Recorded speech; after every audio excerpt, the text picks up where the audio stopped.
प्रणाम सब गोटे के। हम अंजू मिश्रा आइ अहाँ सबके बीच एकटा होली के गीत लऽ के एलहुँ हँ। तो चलो सब गोटा सुने जाओ। आशा करे छी अहाँ सबके नीक लागत तो अपन आशीर्वाद दे, और अगर किछु त्रुटि भ जाए तो क्षमा करो। तो चलो सब गोटा सुने जाओ। मिथिला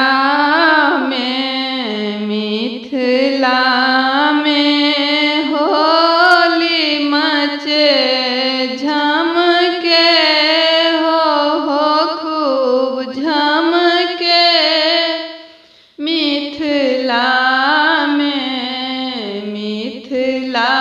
में होली मचे झमके हो खूब झमके। मिथिला नगरिया जनक धिया सिया। मिथिला नगरिया जनक धिया सिया। अवधपुरी के राम खेलती होरी हो। अवधपुरी के राम खेलत होली।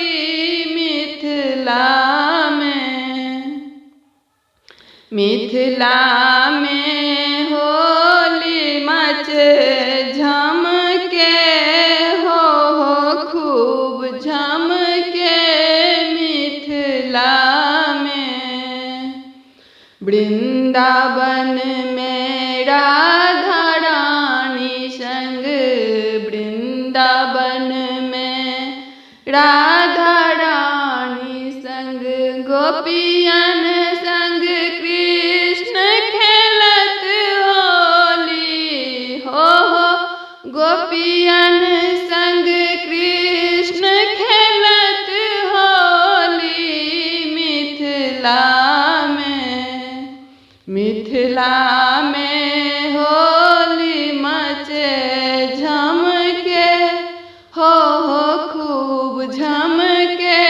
मिथिला में होलिका मारी प्रहलाद बचौलनी। होलिका मारी प्रहलाद बचौलनी। सुमरि नाम विष्णु तज के हो। सुमरि नाम विष्णु तज के। मिथिला में होली मचे झमके हो खूब झमके। मिथिला